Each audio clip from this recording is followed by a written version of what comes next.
మీద ఉన్న మిత్రులందరికీ వందనాలు. మీ అందరికీ నా ఆశీస్సులు. భగవంతుడు మనందరికీ ఒక గొప్ప అవకాశాన్ని, ఒక అద్భుతమైన అవకాశాన్ని ఇచ్చాడు. ఎంతోమంది పసిబిడ్డలకు విద్యాదానం చేసే అవకాశాన్ని ఇచ్చాడు. మరి ఆ అవకాశాన్ని మనం ఎంతమందిని బాధ్యతగా ఉపయోగించుకున్నామా అనేది చాలా చాలా ముఖ్యం. మీరు మాకు ఆహ్వానం పలికారు. ఆహ్వానం పలికినప్పుడు మీ ఆనందం, మీ కేరింతలు, మీ జోష్ ఇదంతా చూస్తే చాలా బాగా అనిపించింది. మీ స్కూల్లో మీరు చదువు చెప్పే బిడ్డల్లో కూడా మిమ్మల్ని చూస్తూనే ఆ కేరింతలు, ఆ జోష్ కనిపిస్తుందా? అలా కనిపించకపోతే మన ఉపాధ్యాయ వృత్తిలో ఒక అడుగు వెనక ఉన్నాము అనేది మనం అర్థం చేసుకోవాలి.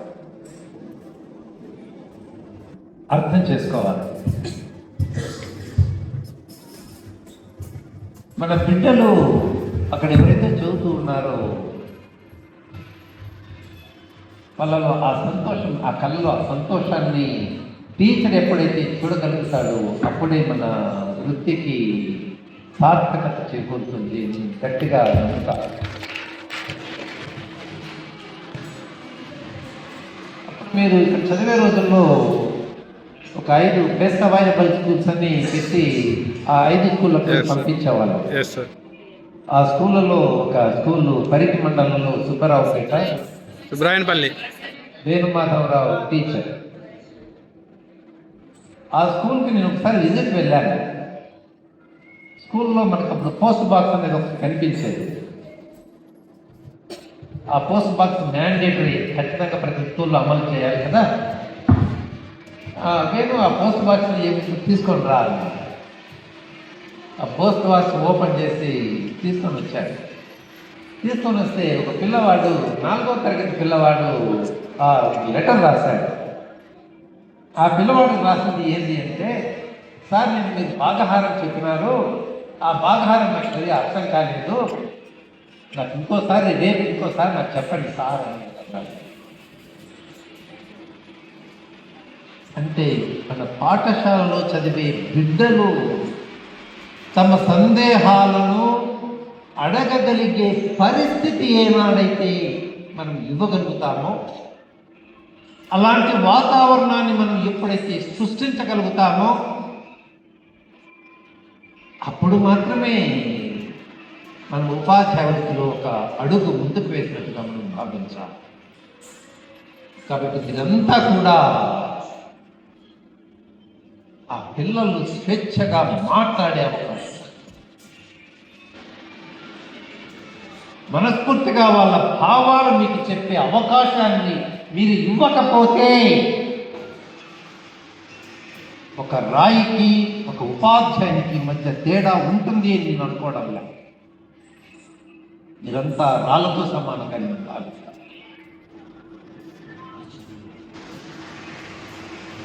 మన పాఠశాలలో 1వ తరగతి చేరే ముందు పిల్లలు హాయిగా ఆడుకుంటూ ఉంటారు. వాడు గోళీలు ఆడతాడు, అదేదో చిల్లా కట్టి అది ఆడతాడు. ఆడేటప్పుడు కొలుస్తాడు, 1, 2, 3 కొలుస్తాడు. గోళీలు ఆడేటప్పుడు బాక్స్లో గోళీలు ఉంటాయి, ఆ గోళీలు జోబులో వేసుకొని వస్తాడు. ఆ గోళీలు ఎట్లాంటి గోళీలు తీసుకొస్తాడు, ఆటలు ఆడేటప్పుడు ముక్కబోయిన గోళీలు తెస్తాడు. మంచి గోళీలు తెస్తాడా, తీసుకురాడు. ముక్కబోయిన గోళీలు తెచ్చి ఆడ ఆడతాడు. 5 గోళీలు పెట్టి ఆడినప్పుడు వానికి 7 గోళీలు ఇచ్చాడు. అబ్బా నాకు 2 గోళీలు గెలుచుకున్నాను చెప్తాడు. ఒకవేళ 3 గోళీలు పోయినాయంటే ఇవాడు 5లో 3 పోయినాయి, నాకు 2 మిగిలినాయి అనేది ఇవాడు చెప్తాడు. అంటే కౌంటింగ్ చేయగలుగుతున్నాడు. 3 సంవత్సరాలు 4 సంవత్సరాల వయసులో ఎక్కువ తక్కువ చెప్పగలుగుతున్నాడు. కూడిక చెప్పగలుగుతున్నాడు, తీసివేత చెప్పగలుగుతున్నాడు. ఎవరు లేనప్పుడు? టీచర్ లేనప్పుడు. 4 సంవత్సరాల వయసులో టీచర్ లేనప్పుడు వాడు కౌంటింగ్ చేస్తున్నాడు, కూడిక చేస్తున్నాడు, తీసివేత చేస్తున్నాడు, మంచి చెడు వర్గీకరణ చేస్తున్నాడు. ఇన్ని చేస్తున్నాడు. 1వ తరగతిలో వాడికి కూడిక లెక్కలు చెప్పేటప్పుడు, తీసివేత లెక్కలు చెప్పేటప్పుడు వాడికి రావడం లేదు. సార్ వీళ్ళకి లెక్క రావు సార్ టీచర్. 4 సంవత్సరాల వయసులో లెక్కలు చేస్తే ఆ బిడ్డ ఉపాధ్యాయుడి పరిస్థితుల్లో లెక్కలు చేయగలిగిన ఆ బిడ్డ ఉపాధ్యాయుడి సమక్షంలో ఎందుకు లెక్కలు చేయలేకపోతూ ఉన్నాడు? పాఠశాలలో ఏమి జరుగుతూ ఉంది, మన బోధనలో ఏమి జరుగుతూ ఉంది, మనం ఎప్పుడైనా విశ్లేషించుకున్నామా?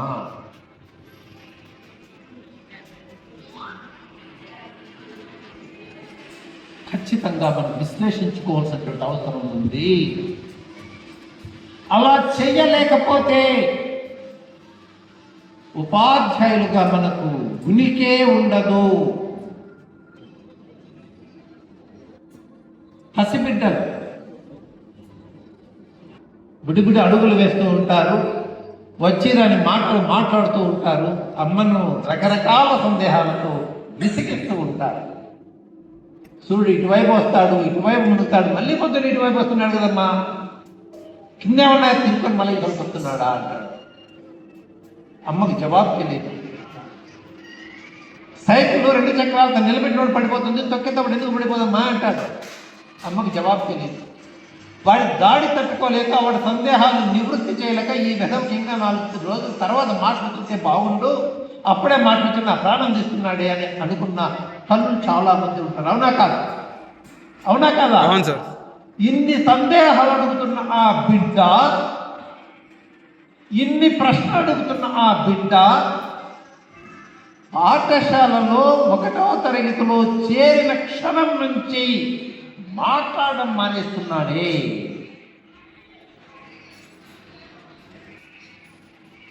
క్లాసుల్లో, పాఠశాలలో ఏం జరుగుతూ ఉంది? మనకి డౌట్ రావడం లేదా? ప్రశ్నించే శక్తి లేదా? 3 సంవత్సరాల వయసులో ప్రశ్నించే శక్తి ఉన్న ఆ బిడ్డ 5వ సంవత్సరం నుంచి కూడా పాఠశాలలో ఉన్నంత కాలం ఏ ఒక్క ప్రశ్న కూడా టీచర్ అడిగిన సందర్భాలు లేని పిల్లలు కూడా చాలా మంది. ఏమని సందేహాలు రాలేదా? ఆ సందేహాలు అడిగే అవకాశాన్ని టీచర్గా మనం ఇస్తున్నామా? అలాంటి వాతావరణం లేకపోతే ఉపాధ్యాయులుగా మనం సజీవంగా లేనట్టుగా నేను భావిస్తాను. టీచర్ బ్రతకాలి. మనం చనిపోయిన తర్వాత కూడా మన జ్ఞాపకాలు చాలా మంది గుర్తు చేసుకోవాలా. ఆ టీచర్ ఇలా ఉన్నాడు, ఇలా చెప్పాడు, ఇలా చెప్పాడు. మరి మరణించిన తరువాత కూడా మన జ్ఞాపకాలు ఉండాలి అంటే మరి మనం ప్రవర్తన ఎలా ఉండాలి,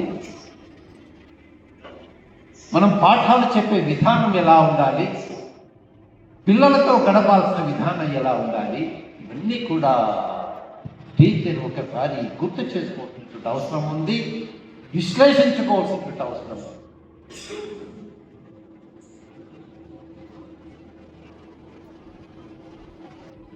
ఏపీజే అబ్దుల్ కలాం ఒక మాట చెప్తున్నారు, అది మరి ఇప్పుడు మనం మాట్లాడుకుంటున్నాం. కళలు కనండి. మరి మన పాఠశాల గురించి మనం ఏం కళలు కన్నాము? నేను డైట్ గురించి చాలా కళలు కన్నాను, ఆ కళలను సాకారం చేసుకున్నాను. ప్రతి అణువులో కూడా నా జ్ఞాపకాలు కనిపిస్తాయి. ఇది ఎవరు కట్టించారంటే నేను కట్టించాను, నేను గర్వంగా చెప్పుకుంటా. ఈ కుర్చీలు ఎవరు వేయించారంటే నేను వేయించాను, గర్వంగా చెప్పుకుంటా. తర్వాత ఇవన్నీ ఉన్నాయి. ఇది సాయి ప్రసాద్. అవన్నీ ఇలాంటి తయారు చేయించాలంటే కష్టపడి తయారు చేసుకుని ఇక్కడ తగిలించాలి. మరి మా శ్రమ ఇక్కడ. మరి మీ పాఠశాల గురించి, మీ బిడ్డల గురించి మీరేమైనా కలలు కంటున్నారా? వాళ్ళకి ఏం చెప్పాలి, ఎలా చెప్పాలి, ఏం చెప్తే అర్థమవుతుంది, అదేమన్నా కలలు కంటున్నారా? కలలు కనండి.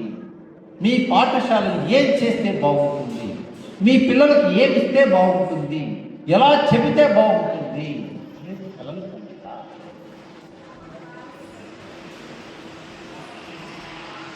నాకు ఒక 3 డైట్లో పనిచేశాను, కానీ ఈ డైట్ అంటే ఎందుకు నాకు చాలా చాలా ఇష్టం.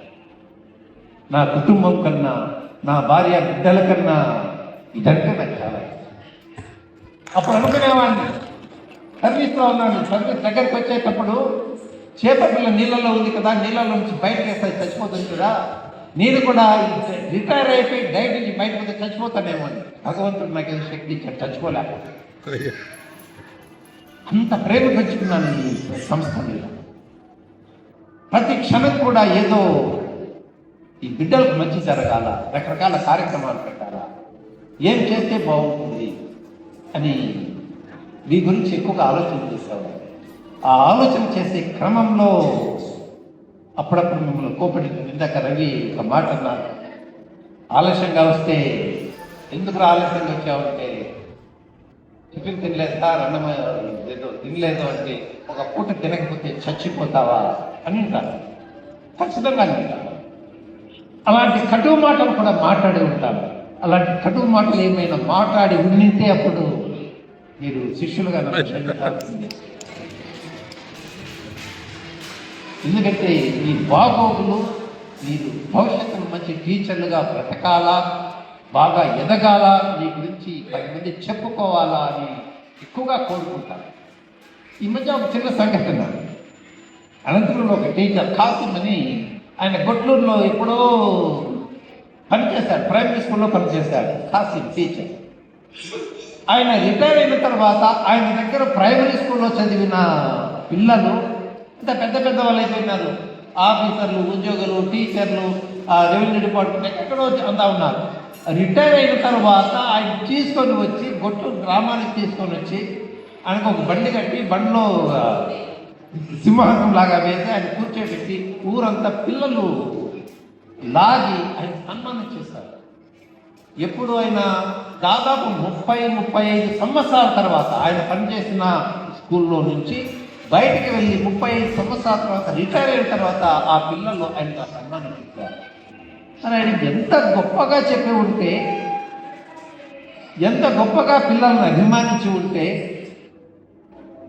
ఎంత వాళ్ళను మోటివేట్ చేసి ఉంటే ఈరోజు ఆయనకు అంత గొప్ప సన్మానం దొరుకుతుంది. కాబట్టి మీ అందరికీ నేను చెప్పేది ఏమిటంటే, వీధుల్లో మామూలుగా వేదిక మీద ఉన్న వాళ్ళంతా మీ నీతి చెప్తూనే ఉంటాం. అయితే నీతి చెప్పేవాడు పాటించాలి, పాటించేవాడే నీతి చెప్పాలి. భవిష్యత్తులో మంచి టీచర్ భగవంతుడు గొప్ప అవకాశం ఇచ్చాడు. ఎంతోమంది పసిబిడ్డలు, ప్రత్యేకించి గ్రామీణ ప్రాంతాలలో ఉన్నటువంటి అమాయకపు బిడ్డలకు బోధించే అవకాశం, వాళ్ళను ప్రగతి మార్గంలో నడిపించే అవకాశం భగవంతుడు మీకు ఇచ్చాడు. ఈ అవకాశాన్ని మీరు ఖచ్చితంగా ఉపయోగించుకోవాలా. ఉపయోగించుకుంటేనే మీరు టీచర్గా సజీవులుగా ఉన్నట్టు భావించాలా, లేకపోతే మీకు ఆ రాయికి ఏమి తేడా ఉన్నట్టు మీరు అనుకోవచ్చు. కాబట్టి మంచిగా పాఠశాలలో ఉండండి, పిల్లలకు మంచిగా నేర్పించే ప్రయత్నం చేయండి.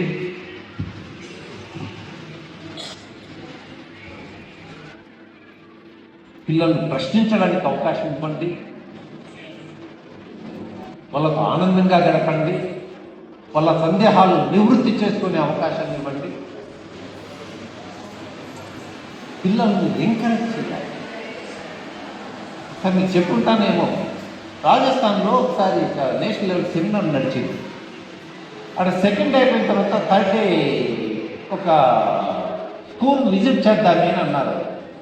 వాళ్ళు ఏం చెప్పారంటే, నేషనల్ లెవెల్లో పేరున్న పాఠశాలది, ఆ పాఠశాలకు రేపు విజిట్ పోతున్నాము అని చెప్పారు. Next day morning seminar hall దగ్గరికి పోతేనే వెహికల్స్ తెచ్చి పెట్టారు. అందరూ మేము ఆ స్కూల్స్కి వెళ్ళాము. మేము ఆ జాతీయ స్థాయి గుర్తింపు పొందిన పాఠశాలకి మన తరగతి ఊరికిన ఉండవు కదా, గొప్పగా చాలా మంచి బిల్డింగ్లు ఉంటాయి, మంచి లాన్స్ ఉంటాయి, కంప్యూటర్లు ఉంటాయి, మంచి యూనిఫామ్, మంచి షూలు వేసుకొని చాలా గొప్పగా ఉంటుంది ఆ పాఠశాల అనుకున్నాం. ఆ తీరా ఆ పాఠశాల దగ్గరికి పోయి కారులో నుంచి కిందికి దిగుతుంటే చూస్తే అది ఎలా ఉంది అంటే మన గ్రామీణ ప్రాంతాలలో అత్యంత అధ్వానంగా ఏ పాఠశాల ఉంటుందో దానికి ఒక 100 రెట్లు అధ్వానంగా ఉంది ఈ పాఠశాల. పూరి గుడిసెలు, గోడలు కూడా లేవు. ఆ గోడలు ఎంత ఉన్నాయంటే ఇంతవరకే ఉంటాయి. యువతల నుంచి చూస్తే అవతల ఆ రూమ్ అవతల ఉండే పిల్లలు కనిపిస్తారు, ఇంతే ఉన్నాయి. కింద ఆ పేడతో అలికిన నేల, కనీసం రాళ్ళు నాపరాలు కూడా లేవు, బండలు కూడా లేవు. పూరి గుడిసెలు, ఇట్లా చుట్టూ యూ షేప్లో ఉంది ఆ స్కూల్. ఆ స్కూల్ పేరు దిగంతర్ పాఠశాల. దిగంతర్ పాఠశాల. ఒకరు ఇద్దరు ముగ్గురు ఒక స్కూల్లో ఒక క్లాస్లో పోయి కూర్చున్నాడు. కూర్చోడానికి మన కుర్చీలు కావాలి కదా, ఆ కుర్చీలో టీచర్ కూడా కిందే కూర్చున్నాడు. యూ షేప్లో పిల్లలంతా ఉన్నారు. టీచర్ ఇక్కడ కూర్చున్నాడు. టీచరు పిల్లలకు ఎక్స్ప్లెయిన్ చేస్తున్నాడు. వాళ్ళకి యూనిట్ వైజ్ బుక్స్ ఉంటాయి, చిన్న చిన్న బుక్స్. ఒక యూనిట్ ఒక బుక్, ఆ బుక్ అంటే పక్కన బుక్ ఇంకో బుక్ తీసుకుంటారు. ఆ పాఠం చెప్పిన తర్వాత పిల్లలను ప్రశ్నలు అడుగుతూ ఉన్నాడు, వాళ్ళు జవాబులు చెప్తున్నారు. పిల్లల నుండి అడగమన్నాడు, వాళ్ళు ప్రశ్నలు అడుగుతున్నారు, ఈ జవాబు చెప్తున్నారు. ఆ చర్చ ఎలా జరుగుతూ ఉంది అంటే ఒక ఇద్దరు క్లోజ్ ఫ్రెండ్స్, మామూలు ఫ్రెండ్స్ కాదు, చాలా చాలా థింకెస్ట్ ఫ్రెండ్స్ అంటారు. ఆ ఇద్దరు క్లోజ్ ఫ్రెండ్స్ ఎలా మాట్లాడుకుంటున్నారు, టీచరు పిల్లలు అలా మాట్లాడుకుంటున్నారు. చాలా చాలా ఆశ్చర్యం అనిపిస్తుంది. ఒక టీచర్తో ఇంత స్వేచ్ఛగా ఇంత బాగా మాట్లాడుతున్నారు. బెల్ కొట్టారు, అది యూరినల్ టైం. ఆ టీచర్ బయటకు వచ్చాడు. పాపం వాళ్ళు పంచలు కట్టుకొని ఉంటారు, టీచర్ ప్యాంటులు ఉండవు, పంచ కట్టుకొని ఉంటారు. టీచర్ బయటకు వచ్చిన ఒక పిల్లవాడు ఏం చేశాడంటే ఆ టీచర్ వెనక నుంచి ఇట్లా హక్ చేసుకున్నాడు. ఇంకో పిల్లవాడు వచ్చాడు, లెఫ్ట్ సైడ్ నుంచి వాళ్ళ టీచర్ని హక్ చేసుకున్నాడు. ఇంకోడు రైట్ సైడ్ నుంచి హక్ చేసుకున్నాడు. ఇంకోడు ఆ వెనక హక్ చేసుకున్నాడు. వాడిని వీపెక్కి టీచర్ భుజం మీద ఎక్కే ప్రయత్నం చేస్తున్నాడు.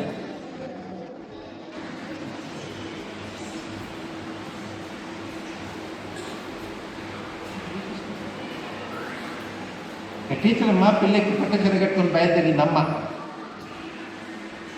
బిడ్డ కొడుకు ఆ బట్టలు పట్టుకొని అమ్మ పడుకుని పాడైపోతుంది. ఒక తల్లి ఒక బిడ్డను దగ్గరికి తీసుకోవడానికి సందేహిస్తున్న ఈ పరిస్థితుల్లో ఎక్కడో పుట్టిన బిడ్డ, ఎక్కడో పుట్టిన టీచర్, ఈ అవినాభావ సంబంధం ఎలా వచ్చింది? అది జాతీయ స్థాయి గుర్తింపు పొందిన పాఠశాలను ఎందుకన్నారో అప్పుడు అర్థమైంది. ఒక అద్భుతాన్ని చూడగలుగుతాం.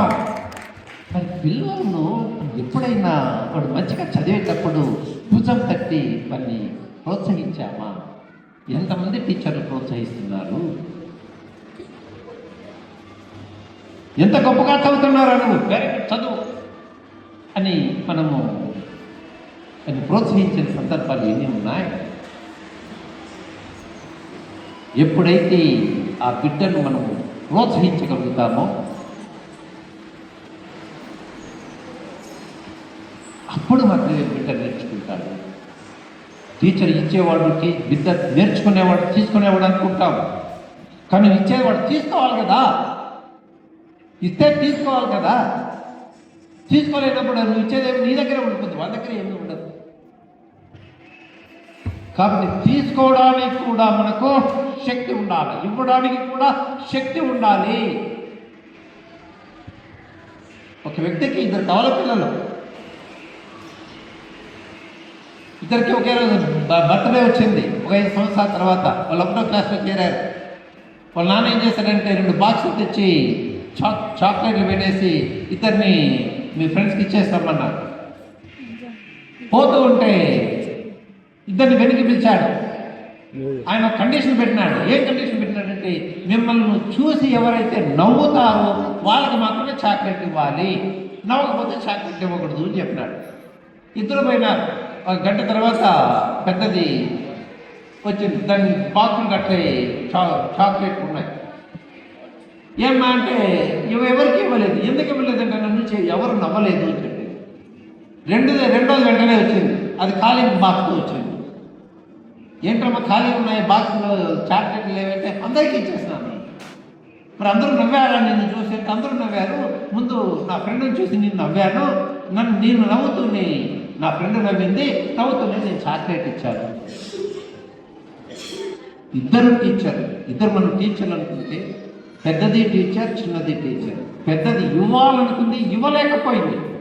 చిన్నది ఇవ్వాలనుకుంది, ఇవ్వగలిగింది. టీచర్ కూడా అంతే, ఇచ్చే శక్తి ఉండాలి. ఎదురుగా ఉండే బిడ్డను తీసుకునే అవకాశాలు ఎప్పుడైతే మనం ఇవ్వగలుగుతామో అప్పుడు మాత్రమే నువ్వు ఇవ్వగలుగుతావు, వాడు తీసుకుంటాడు. కాబట్టి వాడు తీసుకోవాలంటే వాడితో స్వేచ్ఛగా ఉండాలా, సంతోషంగా ఉండాలా, వాడిని ఇష్టపడాలా, వాడిని ప్రేమించాలా. ఇవన్నీ లేకుండా టీచర్గా నేను ఉద్ధరిస్తాను అంటే మనం ఏమీ ఉద్ధరించలేదు, ఏమీ చేయలేదు. కాబట్టి ఈ విషయాన్ని మీరు దృష్టిలో పెట్టుకోండి. ఈ విషయాన్ని మేము మీ పాఠం చెప్పేటప్పుడే మీరు స్టూడెంట్స్గా ఉన్నప్పుడే చెప్తూ ఉంటాం. అయినా కూడా ఇంకోసారి మీకు గుర్తు చేస్తున్నాను. కాబట్టి మీరు మీ పిల్లలు మిమ్మల్ని ప్రేమించి వాతావరణాన్ని సృష్టించుకోండి. అలా సృష్టించుకున్నప్పుడే మన జన్మకు సార్థకత అవుతుంది. పాఠాలు చెప్పడం ముఖ్యం కాదు, ప్రవర్తన కూడా చాలా ముఖ్యం. కాబట్టి మీరు మంచిగా ఉండాలని, మీ పాఠశాలలో మీకు మంచి పేరు రావాలని, ఉత్తమ ఉపాధ్యాయులుగా మీరు రాణించాలని కోరుకుంటూ ఈ అవకాశాన్ని ఈ కార్యకర్తలు, బంధు లాంటి పిల్లలందరూ మంచిగా ఏర్పాటు చేశారు. ఇక్కడ మీ జ్ఞాపకాలు గుర్తు చేసుకునే అవకాశాన్ని కల్పించుకోవాలి. మీరు భోజనం చేసిన తర్వాత వచ్చి కూర్చొని ఇంకా మాట్లాడుకోండి. మరి వేదిక మీద ఉన్న వ్యక్తులందరూ కూడా అప్పుడు నాకు బాగా సహకరించిన వ్యక్తులు. మరి వీళ్ళందరికీ కూడా మనస్ఫూర్తిగా నేను వందనాలు తెలియజేస్తూ, మీ అందరికీ మరొకసారి ఆశీస్సులు తెలియజేస్తూ నేను సెలవు తీసుకుంటున్నాను.